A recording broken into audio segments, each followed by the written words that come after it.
नमस्कार दोस्तों, स्वागत है आप सभी का ऑनलाइन बोर्ड स्टडी चैनल में। तो सी-टेट का जो भी एग्ज़ाम देने वाले हैं पेपर 1 मैं करा रहा हूं उन लोगों के लिए।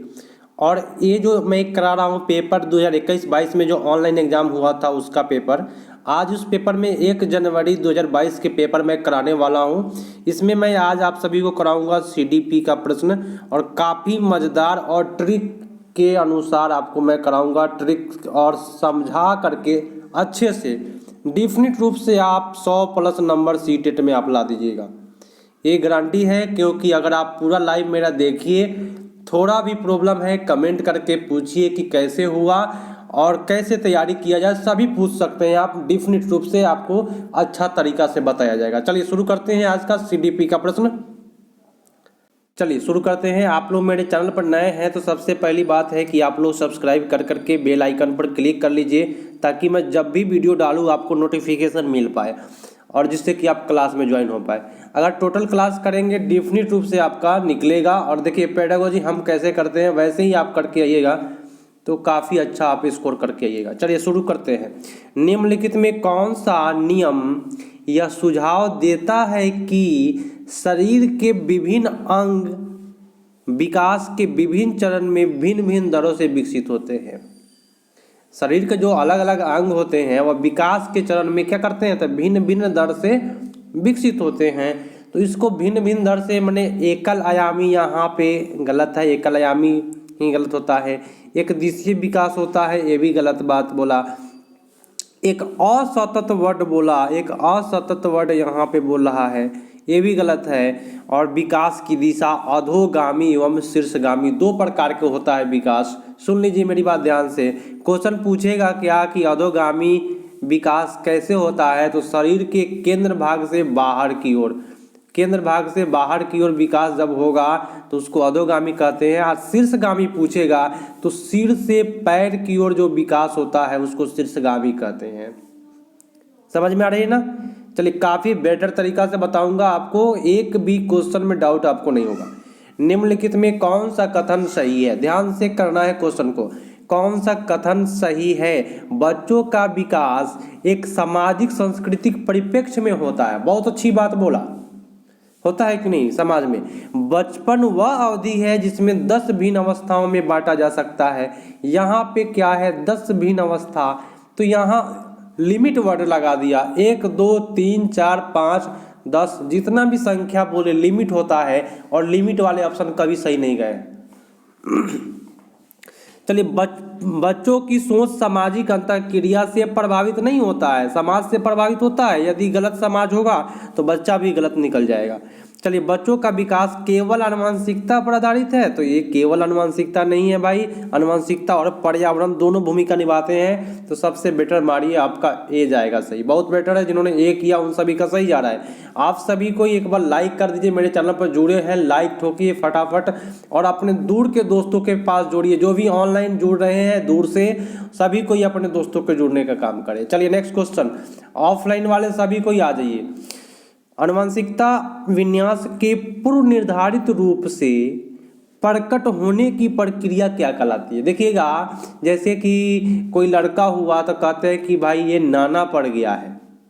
कोई लड़का हुआ तो हम लोग क्या कहते हैं, या गांव में क्या कहते हैं लोग कि ये नाना पर चला गया। तो क्या करा, यहाँ क्या बोला कि आनुवंशिकता विन्यास के पूर्व निर्धारित रूप से प्रकट होने की प्रक्रिया क्या कहलाता है? लेकिन यहाँ तो आनुवंशिक पूर्व निर्धारित रूप से प्रकट होने की जो प्रक्रिया है उसको अनुकूलन नहीं कहेंगे। ये अनुकूलन आपका पियाजे साहब का है, समाजीकरण वाइगोस्की साहब का है। अधिगमन नहीं बोलेंगे, उसको परिपक्वता बोलते हैं। क्या बोलते हैं उसको? परिपक्वता बोलते हैं। क्योंकि अब देखिए कहिएगा कि कैसे होगा, मैं बताऊं। कोई बच्चा जन्म लेता है तो डायरेक्ट आप उसके बारे में नहीं बता सकते हैं कि उसका जो कलर है वह सेम ही रहेगा। आगे चल कर के कलर बोले तो जब बच्चा परिपक्व होगा तब उसका निर्धारित होगा कलर। रियल कलर पहले पता नहीं चल पाता है, तो परिपक्वता सबसे बेटर है। नेक्स्ट है कि समाजीकरण का प्राथमिक और डैश समाजीकरण का द्वितीय कारक है। तो परिवार यहाँ पे भरिए, परिवार समाजीकरण का प्राथमिक और विद्यालय यहाँ पे बढ़िए समाजीकरण का द्वितीय कारक है। तो सबसे बेटर आपका उत्तर ए पड़ गया। ठीक है, नेक्स्ट क्वेश्चन है कि लॉरेंस कोलबर्ग के अनुसार 7-8 वर्षीय बच्चों में नैतिक विकास निर्णय लेने का आधार होगा। 7 से 8 वर्ष के बच्चा में कैसा निर्णय लेने का आधार होगा बताएं। देखिए 7 से 8 वर्ष का जो भी बच्चा होता है, मैं आपको बता दूं, ये आपका आता है पूर्व परंपरागत स्तर में आता है। क्या आता है? पूर्व परंपरागत स्तर में। इसमें क्या होता है, बच्चा मार खाने के लिए आज्ञा का पालन करता है, दंड से बचने के लिए आज्ञा का पालन करता है 7 से 8 वर्ष के बच्चा। तो आपका उत्तर सी सबसे बेटर होगा। ठीक है, चलिए, जीन पियाजे के सिद्धांत में क्रमबद्धता किस संदर्भ में प्रयोग हुआ है? क्रमबद्धता किस संदर्भ में प्रयोग हुआ है पियाजे में, बता दीजिए। 6 नंबर जो क्वेश्चन है, वस्तुओं को किसी एक आयाम जैसे लंबाई पर आधारित क्रम देना। क्रमबद्धता लंबाई पर आधारित क्रम देंगे ऐसे वस्तुओं को, तो ये तो कुछ सही जा रहा है। आगे भी देख लेते हैं। दूसरे का परिप्रेक्ष लेने की क्षमता, दूसरों का, यहाँ पे गलत हुआ दूसरों का। ठीक है, चिंतन का वर्णनात्मक रूप जैसे कहानी कथन में होता है। स्थानों जैसे अपने विद्यालय और स्थानीय मानचित्र बनाने की क्षमता। तो सबसे बेटर जो है वस्तुओं को किसी एक आयाम जैसे लंबाई पर आधारित क्रम देना, यही क्रमबद्धता के लिए बेटर होगा। ठीक है, चलिए नेक्स्ट पर आते हैं, ध्यान से करिएगा और मजा आएगा। मेरे यहाँ आपको ट्रिक के साथ आपको बेटर तरीका से समझाया जाएगा। क्वेश्चन क्या है, ध्यान से। 5 वर्षीय नसीमा को यह लगता है कि चिकनी मिट्टी के गोले को यदि दबाकर एक सांप के रूप में परिवर्तित करे, सुन लीजिएगा, तो चिकनी मिट्टी बढ़ जाएगी। अगर चिकनी मिट्टी को दबाएंगे, सीधी सी बात है, ऐसे दबाएंगे तो सांप के रूप में जब बढ़ाएंगे तो चिकनी मिट्टी क्या होगी, बढ़ जाएगी। अच्छा एक बात बताइए, ये जो मिट्टी का लोई यहाँ पे बनाया गया, इसको दबा करके इसको सांप बनाइएगा तो क्या मिट्टी बढ़ जाएगा? आप बताइए, मिट्टी बढ़ जाएगा? मिट्टी तो वही रहेगा, जो भी मटेरियल है उसको लंबा कर दिया गया। तो ये बच्चे में क्या है, कैसा गुण पाया जा रहा था? पियाजे के अनुसार इसकी जो सोच है, तर्क है, केंद्रीयता है। मतलब वो सोच रहा है क्या कि ये जो लंबा है तो इसमें मिट्टी बढ़ गया है, ये गोल है तो मिट्टी कम है। तो ऐसे में केंद्रीयता का गुण होता है। एक और चीज़ मैं बता दूं कि लंबा गिलास में एक लड़की है, देखती है पानी तो बोलती है अधिक पानी है, और चौड़ा गिलास में कहेगा पानी कम है। इसी में का पानी इसमें डाल दीजिए तो बोलेगा कि नहीं, इसमें ज़्यादा पानी था, इसमें कम था। तो इसको क्या कहते हैं? केंद्रीयता का गुण कहते हैं। समझ में आया ना? ये क्वेश्चन भी पूछता है गिलास वाला। नेक्स्ट क्वेश्चन ध्यान से समझिएगा। लेई वाइगोस्की के संज्ञानात्मक विकास का सिद्धांत डैश पर जोर देता है। भाई वाइगोस्की साहब का कोई भी क्वेश्चन गलत नहीं करता है, सामाजिक सबको ही मार देता है। चलिए, लेई वाइगोस्की ने बच्चे के स्वयं के संवाद करने की क्रिया के लिए किस शब्द का प्रयोग किया है?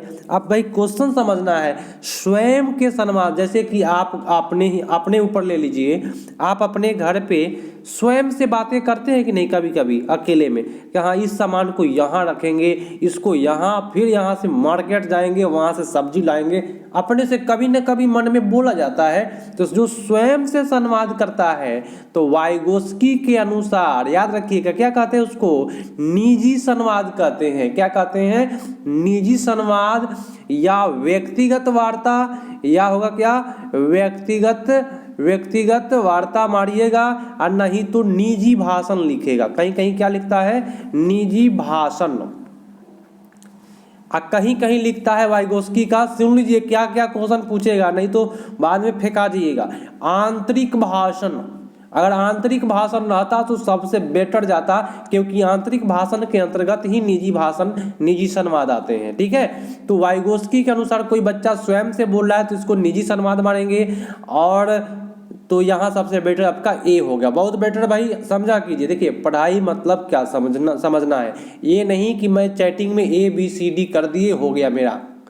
ठीक है, समझना है। 1 से 2-3 क्वेश्चन बनता है यहाँ पे। एक प्रगतिशील कक्षा की निम्नलिखित में कौन सी विशेषता है। देखिए प्रगतिशील माने बेटर क्लास, तो बेटर क्लास में कभी भी ड्रिल अभ्यास नहीं होगा। बोले तो ड्रिल अभ्यास समझते हैं, एक ही जगह पर केवल पढ़ाई करना, एक ही बिंदु के लिए, तो उसको ड्रिल कहते हैं। ये गलत है। योग्यता आधारित अस्थाई अलगाव, ये भी आपका वर्ड अच्छा नहीं है। योग्यता आधारित जो वर्ड है आपका, और भी अस्थाई अलगाव, ये सारे वर्ड आपके नेगेटिव वर्ड है, तो ये आपका दोनों गलत हुआ। सहयोगपूर्ण अधिगम, देखिए कभी भी प्रगतिशील कक्षा है तो कोई बच्चा कमजोर है तो उसमें सहयोग कर देगा दूसरा बच्चा, तो उसको सहयोगपूर्ण कहेंगे। और प्रगतिशील कक्षा में पुरस्कार और दंड का प्रयोग नहीं होता, ये बात याद रखिएगा। क्लियर? मजा आ रहा है ना क्लास में? मजा आएगा। आप सभी पूरे ध्यान से और एक बार लाइक ठोक दीजिए और कमेंट करके जरूर बताइएगा वीडियो देखने के बाद कि आपको कैसा लगा। सबसे पहले पढ़ाई कर लीजिए, ठीक है। पूरा सीटेट को अच्छे तरह से, जितने भी पेपर है, जितने भी पेडागोजी है जो आपको प्रॉब्लम है, मैं कराऊंगा अपने चैनल पर, ये याद रखिएगा। एक भी पेडागोजी को छोड़ेंगे नहीं, सबको ऑपरेशन कर देंगे। चलिए क्वेश्चन है कि एक बच्चे में दूसरों की नियत और इच्छाओं को समझने की योग्यता है। समझिएगा, जब मान लीजिए आप ही हैं, किसी के दूसरे के मन के बारे में आप जान गए कि हमारे बारे में क्या सोच रहा है, तो दूसरे की नियत और इच्छा को समझने की योग्यता, तो गार्डनर ने इसको क्या बोला है? अंतरावैयक्तिक बुद्धि। क्या बोला है? अंतरावैयक्तिक बुद्धि। और स्वयं के बारे में जानने के बारे में पूछे, स्वयं के बारे में, तो होगा अंतःवैयक्तिक। बोले तो विसर्ग वाला जहाँ कहीं आ जाएगा डबल विसर्ग, तो स्वयं के लिए, ऊपर अनुस्वार मिले तो दूसरे के लिए होता है अंतर्वैयक्तिक अंतरावैयक्तित्व। देखिए ये दोनों का अंग्रेजी जब समझ में नहीं आया तो मेरी बात ध्यान से सुन लीजिए, दोनों का अंग्रेजी क्या होता है मैं आपको बता देता हूँ। अंतःवैयक्तित्व को बोलते हैं इंट्रापर्सनल, याद रखिएगा, ठीक है। और अंतरावैयक्तित्व को बोलते हैं इंटरपर्सनल, इसको कहते हैं इंटरपर्सनल। तो अगर दूसरे के बारे में हो तो इंटरपर्सनल, और स्वयं के बारे में हो तो इंट्रापर्सनल। याद रखिएगा, ये सेलेक्ट करके देख लीजिएगा क्योंकि वर्ड चेंज कर देता है। मैं समय इसलिए ले रहा हूँ इस वीडियो पर क्योंकि ये जो लिखावट है हिंदी में बदल देगा, लेकिन अंग्रेजी में नहीं बदलेगा। तो लैंग्वेज सेलेक्ट कर लीजिएगा अंग्रेजी और बना करके ही आइएगा, सबसे बेटर है। चलिए, हावर्ड गार्डनर का जितना भी है क्वेश्चन बार बार दोहराया जा रहा है, तो गार्डनर का मैं एक प्ले लिस्ट बनाया हूँ जिसमें आपका छूटेगा नहीं। चलिए, राष्ट्रीय शिक्षा नीति 2020 निम्नलिखित में कौन सा कथन जो है वह प्रस्तावित है? बताइए 2020 में निम्नलिखित में कौन सा कथन प्रस्तावित है? देखिए, अपनी मातृभाषा में शिक्षित होना और शैक्षणिक प्रौद्योगिकी उन्नति में बाधक है। क्या बताइए, आप मातृभाषा में पढ़ाइएगा तो बाधक होगा? देखिए कितना गलत बात बोला। हम हैं, दिक्कत नहीं होगी, आप लोग भी अच्छे से करिए। विद्यालयों को बच्चों को अंग्रेजी भाषा की प्रथम भाषा के रूप में सीखने और बोलने के लिए प्रोत्साहित करना। देखिए, अंग्रेजी भाषा को प्रथम भाषा में नहीं पढ़ाना है, ये कौन बोला? तो 2020 शिक्षा नीति, ये द्वितीय भाषा के रूप में पढ़ाना है, ठीक है। तो ये आपका गलत हुआ, समझ रहे हैं ना। चलिए, बाल विद्यार्थियों के लिए बहुभाषी होने के उच्च संज्ञानात्मक लाभ है। बहुत अच्छी बात है, अगर बालक जो है, विद्यार्थी जो है वह बहुभाषी होगा तो उच्च संज्ञानात्मक लाभ होगा। क्या होगा उच्च संज्ञानात्मक? माने हर भाषा को सीखेगा, ठीक है। अब देखिए यहाँ पे क्या बोला, यहाँ पे बाधा डालता है। ये सब वर्ड जो है उलझन पैदा करता है, ये सब वर्ड जो अच्छे नहीं है यहाँ पे, इसलिए सबसे बेटर सी मारिए। क्लियर हुआ? अच्छा लगता है मेरा क्लास? आप लोग बताइए जरा। चलिए, तो लाइव का जो समय है मैं आपको बताऊं कि दिन में आपका 11 बजे है और शाम में 7:30 पर, तो दोनों लाइव ज्वाइन करने का कोशिश करें। दिन में भी सोना नहीं है, जो कोई सो गया उनका सीटेट के लिए काफ़ी घातक हो जाएगा। सोना नहीं है, टाइम कम है, ठीक है। अभी फॉर्म नहीं भराया है लेकिन एग्जाम आपका दिसंबर से जनवरी तक सेशन है, उसका लेता है। चलिए, जेंडर भूमिकाएं डैश है। देखिए, जेंडर भूमिकाएं जो है याद रखिएगा, काफ़ी बेटर चीज़ है। यहाँ पे 2 चीज़ बताऊंगा। कितना बताऊंगा? क्वेश्चन 2 क्वेश्चन बताऊंगा इस पर। जेंडर भूमिका जो होता है अधिग्रहित करते हैं हम लोग, माइंड में क्या कर लेते हैं? अधिग्रहित कर लेते हैं, मतलब कि जेंडर भूमिका आपके माइंड में, जैसे कि लड़का और लड़की बोलना कि हाँ तुम लड़की हो ये काम नहीं करोगी, तो ये हो गया क्या, जेंडर जो भूमिका होता है वह क्या होता है, अधिग्रहित होती है। और जेंडर भूमिका क्या है, तो सामाजिक संरचना है। क्या है, जेंडर क्या है, तो एक सामाजिक संरचना है, याद रखिएगा। जेंडर आपका सामाजिक संरचना है। लेकिन जैसे ही क्वेश्चन पूछेगा दोस्तों, सुन लीजिए, लिंग क्या है, क्वेश्चन बदलता है। और एक जगह पूछा है, ध्यान दीजिएगा, पूछेगा लिंग क्या है तो लिंग मारिएगा जैविक संरचना है, और जेंडर पूछेगा तो सामाजिक संरचना है। सुने ना मेरी बात, तो नोट कर लीजिए क्योंकि ये क्वेश्चन पूछा हुआ है। चलिए, सतत एवं समग्र मूल्यांकन का प्राथमिक उद्देश्य क्या है। सतत और समग्र मूल्यांकन का प्रथम उद्देश्य बता दीजिए आप सभी को क्या है। सतत माने लगातार होना चाहिए, तो लगातार एवं उसमें तो तुलना करने की बात नहीं होगी, तुलना करने से बुद्धि घटती है, वैज्ञानिकों ने बोला। छात्रों की समझ को आंकना और पाठ्यक्रम तथा शिक्षा शास्त्र को इसके अनुसार रूपांतरित करना। छात्र को हम आंकेंगे कि कितना छात्र मेरा ऑब्जर्व किया है, उसी के अनुसार हम बदलेंगे अपने पाठ्यक्रम को। तो बहुत अच्छी बात यहाँ बोला, सतत मूल्यांकन इसीलिए ना करते हैं, आंकने के लिए ना मूल्यांकन करते हैं कि क्या स्थिति है मेरे छात्रों को, ठीक है, तो बेटर जा रहा है। लेकिन यहाँ देखिएगा, छात्रों का उनके प्रदर्शन के अनुसार वर्गीकरण करना, प्रदर्शन के अनुसार, है ना, तेज और गलत हो जाएगा इसमें। वो छात्रों को किसी विषय में सफल और विफल, मैंने आपको बोला क्या कि सही गलत, पास फेल, सफल असफल, ये सब गलत होते हैं दोस्तों। सबसे better be is the right answer. Next question, एक कूट है और कूट में देख लेंगे क्या जा रहा है सही। एक सेकेंड, चलिए, कूट का प्रश्न है कि अपनी कक्षा के लिए मूल्यांकन पद्धति तय करने से पहले एक शिक्षिका को किन बात पर विचार करना चाहिए। मूल्यांकन पद्धति तय करने से पहले एक टीचर को किन बातों पर विचार करना है। चलिए, मेरे अलावा इन परिणाम का उपयोग कौन करेगा, मेरे अलावा, ये गलत जा रहा है ना। चलिए, विशिष्ट छात्रों के अधिगम वक्र का पता लगाने का सर्वोत्तम तरीका क्या है। ये तो विशिष्ट छात्रों के अधिगम का वक्र का पता लगाने के लिए तो कुछ तो सही जा रहा है। आगे देख लेते हैं, कौन सा तरीका अध्यापक को स्वयं के शिक्षा शास्त्र पर चिंतन में मदद करेगा। कौन सा तरीका अध्यापक को स्वयं के शिक्षा शास्त्र पर चिंतन करने में, स्वयं के, तो यहाँ पे गलत हो गया, ये भी गलत हो गया, ठीक है दोस्तों। कौन सी विधि छात्रों को उच्च अंक प्राप्त करने में मदद करेगा। देखिए, उच्च अंक प्राप्त करना, अंक के लिए नहीं पढ़ाना है, केवल इसमें 2 सही है दोस्तों, केवल 2 सही है, ठीक है। सीटेट ने इसका आंसर नहीं दिया है, इसमें नंबर आपका 1 नंबर बढ़ेगा, ठीक है, 1 नंबर बढ़ा था पिछले सेशन में। तो आते हैं नेक्स्ट क्वेश्चन पर, ठीक है। सीटेट ने इसका आंसर क्लियर नहीं किया।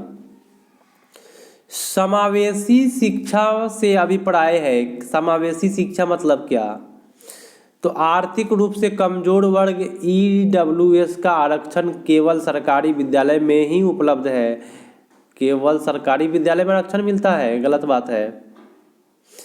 प्राइवेट विद्यालय में भी आरक्षण देना है बच्चों को। दिव्यांग छात्रों को सिर्फ विशेष विद्यालय में, ये भी गलत गया काम से, विद्यालय में ही शिक्षा देनी चाहिए। बच्चा समझेगा कि हम दिव्यांग है इसलिए हमको अलग स्कूल में डाल दिया, तो हीनता का शिकार हो जाएगा बच्चा। सरकारी विद्यालय में केवल अंग्रेजी भाषा पढ़ाई जाती है, केवल अंग्रेजी भाषा सरकारी में होता है। आज तक तो हम कभी देखे नहीं, हम भी सरकारी विद्यालय से ही हैं, तो केवल अंग्रेजी भाषा ही नहीं, ऑल भाषा आप करा सकते हैं सरकारी विद्यालय में। योग्यता के परे, योग्यता शब्द नेगेटिव होता है, परे माने हटकर, हटकर, होकर सभी बच्चों को गुणवत्ता शिक्षा उपलब्ध कराई जाए, बहुत अच्छी बात है। योग्यता को हटाइए, सभी बच्चों को क्या करिए, गुणवत्तापूर्ण शिक्षा दीजिए, बहुत बेटर है। यहाँ आपका उत्तर डी पर जाएगा। नेक्स्ट क्वेश्चन, पढ़ाते समय एक शिक्षक को पाठ सामग्री को दर्शाने के विभिन्न तरीके अपनाना चाहिए। अच्छी बात है कि नहीं, अगर पढ़ा रहे हैं तो विभिन्न तरीका को अपनाइए। शिक्षक को अधिगमकर्ता की विविध आवश्यकता हेतु अपने शिक्षा शास्त्र को अपने अनुकूल बनाना चाहिए। देखिए शिक्षक को, सुनिएगा ध्यान से क्या बोला, अधिगमकर्ता के विविध आवश्यकता मतलब कि बच्चों के जो आवश्यकता है उसको देखकर उसके अनुकूल बनाना है दोस्तों, कि जिस प्रकार की आवश्यकता है उसी प्रकार उसका जरूरी है। बहुत बेटर बात है, आपका ए सही जा रहा है और उसकी व्याख्या भी कर रहा है। चलिए एक बार आप लोग लाइक कर दीजिए। क्या आपको मेरा क्लास अच्छा लगता है तो एक बार सब्सक्राइब कर लीजिए। कितने लोग देख लेते हैं कि चलो भाई देख लिया, सब्सक्राइब नहीं करेंगे फिर से देख लेंगे वीडियो को, तो ये भूल जाइए आप सभी कोई, क्योंकि जैसे नोटिफिकेशन जो है सब्सक्राइब कीजिए, ऑल पर क्लिक कीजिए तो आपको हर क्लास का नोटिफिकेशन मिलेगा। और मेरे यहाँ ऑल पेडागोजी कर लीजिए, आप तब जा कर के एग्जाम में बैठिए, आकर के कमेंट करिएगा कि आपका एग्जाम कैसा गुजरा। ठीक है, चलिए एक बच्ची लिखाई में निरंतर कठिनाई का सामना करती है, उसे अक्षर बनाने और शब्दों के बीच अंतराल करने में चुनौती महसूस करती है। देखिएगा कितना दिक्कत हो रहा है उस बच्ची को। कह रहा है बच्ची को लिखाई में निरंतर कठिनाई हो रहा है, शब्दों के बीच अंतराल करने में भी चुनौती महसूस कर रही है। यह लक्षण किस विकार की ओर इशारा कर रहा है?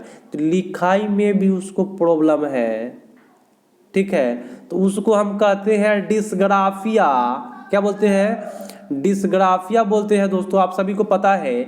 और डिस्ग्राफिया को बोलते हैं लेखन, सुनिएगा कितना नाम है उसका, लेखन वैकल्य बोलते हैं उसको, वैकल्य। लेखन को ही हम बोलते हैं आलेख वैकल्य। ठीक है, लेखन को क्या कहते हैं? आलेख वैकल्य। बहुत बेटर है, B is the right answer. Next question है, क्या कहता है क्वेश्चन की विद्यार्थियों में व्यक्तिगत विभिन्नता को पूरा करने के लिए एक शिक्षक को क्या करना चाहिए? मानकीकृत पद्धतियों का प्रयोग करेगा। ये गलत बात है। शिक्षण शास्त्री उपागम और मूल्यांकन के विविध साधनों का प्रयोग करना, ये जो है ना, ये जो वर्ड है काफी पॉजिटिव वर्ड है। विविध साधनों का उपयोग करना, ये बेटर जाएगा। और देखिए आप और ऑप्शन भी देख सकते हैं, रटने पर आधारित अधिगम को निर्धारित करना। पेपर पेंसिल परीक्षण जो होता है वह हमेशा गलत जा रहा है, आजकल खूब दे रहा है सीटेट के एग्जाम में पेपर पेंसिल। भाई काट दीजिएगा उसको, कभी सही नहीं करिएगा। ठीक है, क्वेश्चन है कि निम्नलिखित में कौन सा सृजनात्मकता का अनिवार्य लक्षण है? तो जो सृजनात्मक होगा, देखिए मैं आपको दो चीज बोला था कि मैं आपको ट्रिक से बताऊंगा, दूसरी बात मैं आपको समझा करके बताऊंगा। ठीक है, तीसरी बात कि आप अच्छे से ऑल पेडागोजी करिए, मेरे यहाँ 100+ नंबर आप उठा सकते हैं। ठीक है, चलिए सृजनात्मक वर्ड का दोस्त है अपसारी चिंतन, अभिसारी नहीं। ठीक है, कहीं भी सृजनात्मक बच्चा कहे तो अपसारी मार्क के आइएगा, ये गारंटी 100% आपका सही जाएगा। ठीक है, नेक्स्ट क्वेश्चन, छोटे बच्चे का ज्ञान की संरचना और अर्थ किस प्रकार निकालते हैं? देखिए छोटा बच्चा जो है वो अर्थ किस प्रकार निकालता है, ऑप्शन के अनुसार बताना है आपको। तो वो बच्चा खोजता है, सबसे पहली बात खेल के माध्यम के द्वारा भी अर्थ निकालता है। छोटा बच्चा है तो पदार्थ पर क्रिया या उपयोग करके भी, क्रिया करेगा उपयोग करके भी बताएगा कि हाँ ऐसे होता है, अर्थ निकालेगा। सहपाठी मन वो अपने साथी, और वयस्क बोले तो उसके दादाजी के साथ सहभागिता द्वारा भी सबसे बेटर है। तो इसमें कहीं भी नेगेटिव बात नहीं बोला है, तो हम काहे नहीं मारेंगे पूरा। ठीक है, नेक्स्ट क्वेश्चन, सभी कोई कमेंट करिएगा, लास्ट में कमेंट करके बताइएगा कि मेरा सेशन, मेरा वीडियो कैसा लग रहा है। और जो दूर से ऑनलाइन मेरा क्लास ज्वाइन कर रहे हैं, ऑफलाइन वाले को तो काफ़ी फ़ायदा है, यहाँ पे जो हमसे पढ़ रहे हैं उन सभी तो हमसे ऑनलाइन भी पढ़ ले रहे हैं, ऑफलाइन भी पढ़ ले रहे हैं। लेकिन जो लोग ऑनलाइन जुड़े हुए हैं उनको बस यही कहना चाहेंगे कि आप सभी अपने दोस्तों को शेयर करिए। ठीक है, शामिल करिए, ताकि आपको और पढ़ने में, चैटिंग में और मजा आएगा। ठीक है, चलिए एक अध्यापिका बच्चों को फोन नंबर रटने के लिए फोन के 10 अंकों में 3-4 अंकों के समूह में बांटकर याद करवाना सुझाती है। जैसे कि 91 023 ऐसे रटना, मैंने 2-2 3-3 अंक रटते हैं तो अच्छा लगता है। अब वही रटते इतना करोड़, इतना लाख, इतना हजार, तो ये तो अच्छा नहीं होगा। तो 2-3 समूह में बांट कर फोन नंबर रट लेती है। तो अध्यापिका द्वारा सुझाई गई जो रणनीति है, उस रणनीति को क्या कहेंगे? तो सीधा सा दिखाई दे रहा है, उसको खंडीयकरण कहेंगे भाई। खंड खंड करके हम रट जाते हैं कि 91, 0, 23, 50, 209। ठीक है, तो ये गलत होगा, ये गलत नहीं होगा, ये इसको खंडीकरण कहते हैं, खंड खंड में रटना। नेक्स्ट आपके स्क्रीन पर है, निम्नलिखित में अधिगम की कौन सी दशा विद्यार्थियों की सबसे अधिक बल देना चाहिए? बताइए। विद्यार्थियों पर सबसे अधिक बल देगा कि परिवेश से सहभागिता, सुनिएगा, द्वारा कौशलों और ज्ञान का अर्जन। कहीं भी इसमें बता दीजिए आप नेगेटिव बात कोई बोला है? नहीं बोला है, ये सही जा रहा है। लेकिन यहाँ कह रहा है कि विषय वस्तु को रटना, यहाँ कह रहा है कि दूसरे का निष्क्रिय अनुकरण करना, नकल करना बोलते हैं अनुकरण को, उद्दीपन अनुक्रिया सिद्धांत। तो जो ये स्किनर साहब दिए है, तो केवल स्पेशल किसी एक वैज्ञानिक का नहीं मानना है। क्लियर हुआ? नेक्स्ट है कि निम्नलिखित में कौन सा युग्म सामाजिक संरचनात्मक उपागम के अनुसार छात्रों को पढ़ाने को सुसाध करता है, सुधारने का काम करता है?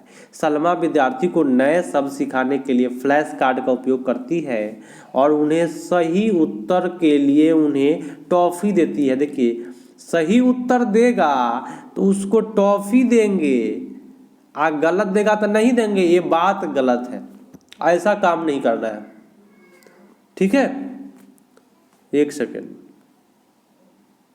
ऐसा काम नहीं करना है, टॉफी देना, पुरस्कार देना। लेकिन अगर कूट है तो देख लिया जाएगा, ऐसा काम तो नहीं है करना है, फिर भी कूट के अनुसार चलना है। ठीक है, ध्यान देना है आपको, घबराइए नहीं। फर्स्ट तो गलत हुआ है। चलिए, परामति और विविध प्रकार की पुस्तकें अपने विद्यार्थियों को पढ़ने के लिए देती है। जो विद्यार्थी एक विशिष्ट पुस्तक पढ़ते हैं उन्हें नियमित रूप से पुस्तक पर परिचर्चा करने के लिए कहती है। अच्छी बात है, कहीं भी कुछ वर्ड खराब नहीं है इसमें। और अरुंधति नए शब्दों का अर्थ समझने के संदर्भ में संबंधित संकेतों का इस्तेमाल पर बल दे रही है। संकेत का इस्तेमाल पर आप कहिएगा सर बल देना तो गलत है, लेकिन देखिए कह रहा है क्या, नए शब्द को अर्थ समझने के लिए संकेत इशारा का, है ना, सहयोग के द्वारा वो सीख रही है। अच्छा जा रहा है। यहाँ रेखा अपने विद्यार्थियों को उन शब्दों के 5 बार लिखने के लिए, मैंने बोला 1, 2, 3 बार, 4 बार, 5 बार, 10 बार, इस प्रकार का लिमिटेड वर्ड नहीं मारिएगा आपका। क्लियर हुआ? अच्छा लगता है मेरा क्लास, बताते चलिए। बीच बीच में आप लोग लाइक ठोक दीजिए जब अभी तक जो नहीं किए हैं। आप लोगों का मैं कमेंट देखता हूँ, सभी का कमेंट देखता हूँ, नाम नहीं ले पाता हूँ, आने वाले दिन में नाम भी लूँगा। ठीक है, नेटवर्क प्रॉब्लम की वजह से मैं केवल क्लास कराता हूँ ताकि आपका समय बर्बाद नहीं हो। एक शिक्षक होने के नाते आप अपने छात्रों से में समस्या समाधान क्षमताओं को किस प्रकार सुसाध करिएगा, कैसे सुसाध करिएगा? शिक्षक होने के नाते तो अपने विद्यार्थियों में डर की भावना पैदा करेंगे। वाह क्या बात है, ये आपका गलत।